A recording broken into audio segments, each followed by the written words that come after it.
are not finna tell me you up here with one person. It's not finna happen. No. See, you're trying to deflect back to me. No, I would never do you like that. But I got hear me. respect for you. No, here. But you didn't answer that for a reason. No. Understand this. You didn't answer for a reason.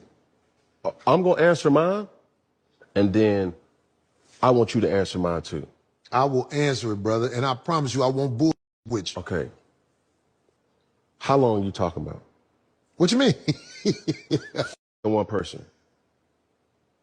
What do you mean, how long I'm talking about? As long as I've been with Jazz, Jazz has not been the only person that I've had sex with. I don't know your situation. But I'm getting personal. Right. I don't know your situation. Since you want to take it there. And this is the thing that has... Do you feel like I'm being disrespectful? No. Because I'm not trying to be disrespectful. No. When will people learn to just stay out of other people's relationships business? Like the business of other people's relationships, right? Mm-hmm. What some people decide to do with their relationship is exclusive to their relationship. It doesn't make anybody dumber. It doesn't make anybody superior because they're handling their relationship a little bit different than yours. Cam Newton and his girlfriend, I believe, Jasmin Brown, have come under fire because she doesn't give a shit if he's with other women.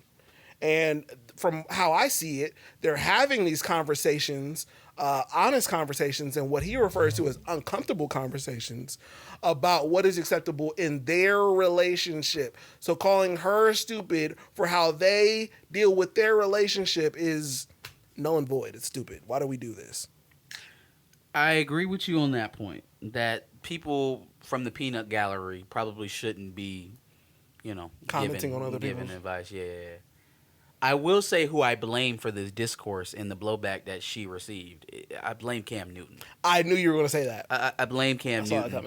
And I be hanging on to his words sometimes because you see him contemplating, you see him thinking, right? He's a very intelligent dude. And so you be halfway expecting something intelligent to come out most times. And he just disappoints me so often. That's fair. Right? It is very usually an immature... It gives a response that you would expect from Cam 10 years ago. Now, sports related stuff, he's ice cold. Mm-hmm. He's ice cold. I won't line up against him.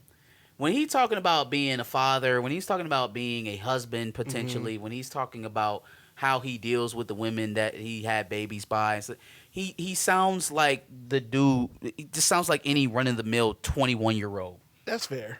And it's just disappointing. Like, bam, even if that's the case, right, that you and Jasmine, y'all got this thing set up where you can go out and do what you want to do, maybe bring one home every now and again, that's for you to know and for y'all to know only. Sure.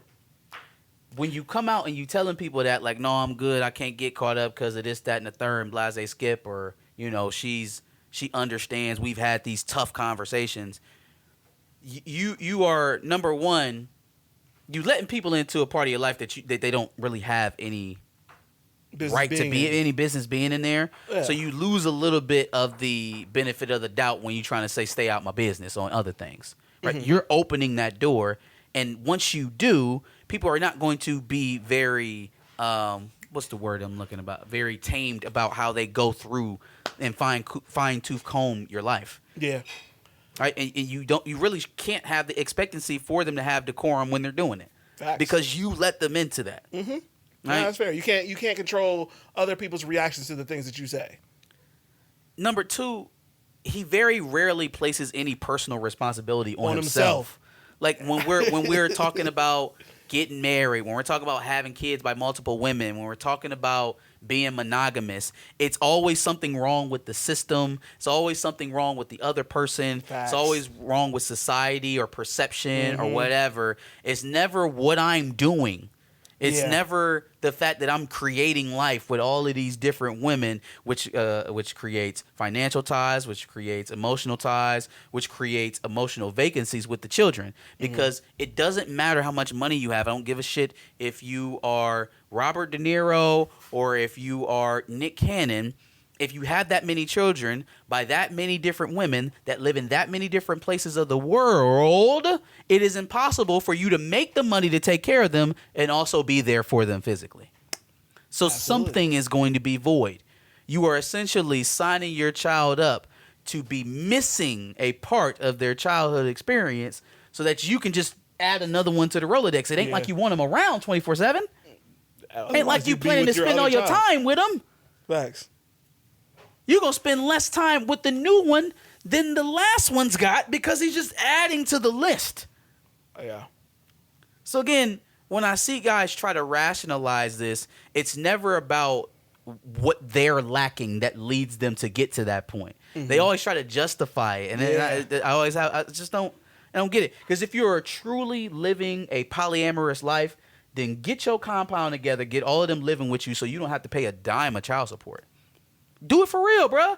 Be like the Mormons. See, the Mormons ain't playing that shit. Mm-hmm. They not playing no girlfriends all over America shit. No, when they talk about polygamy, that's what they some real polygamists. We living in a compound, baby. 8 sister wives. Let's do it. I'm dealing with the stress of everything. I just might hang myself, but I'm gonna do it. That's crazy. That's commitment. It is. Don't talk to me about no polyamorous lifestyle and you got them spread all out across the globe. That's not polyamorous. You just got a bunch of girlfriends.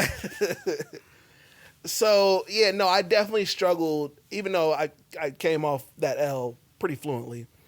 I definitely struggled because I do see Cam Newton as somebody who can dish it, especially when, he's talking about how modern women are and all these different things, but he also can't take it, right? He can't internalize the fact that the reason why you're being with all these other women and can't commit with your woman specifically is an ego problem at the very least, and it's probably tied to some insecurity at some level.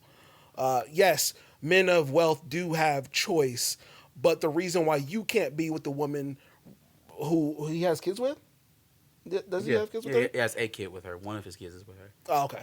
Is probably due to some sort of insecurity at some level.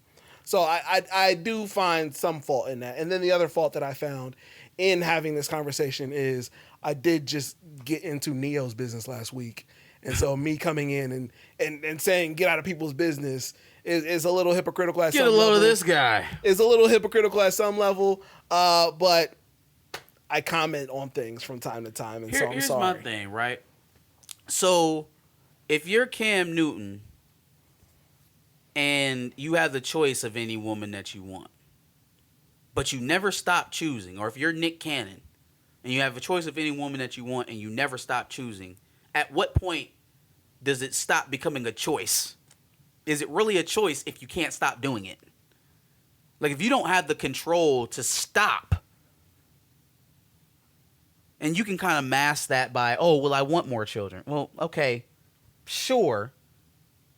But if literally you do not stop having them, are you really choosing to have them at that point? Or is it just something that is like happening to really you? Out of your control, that you were just like addicted at that point? Yeah.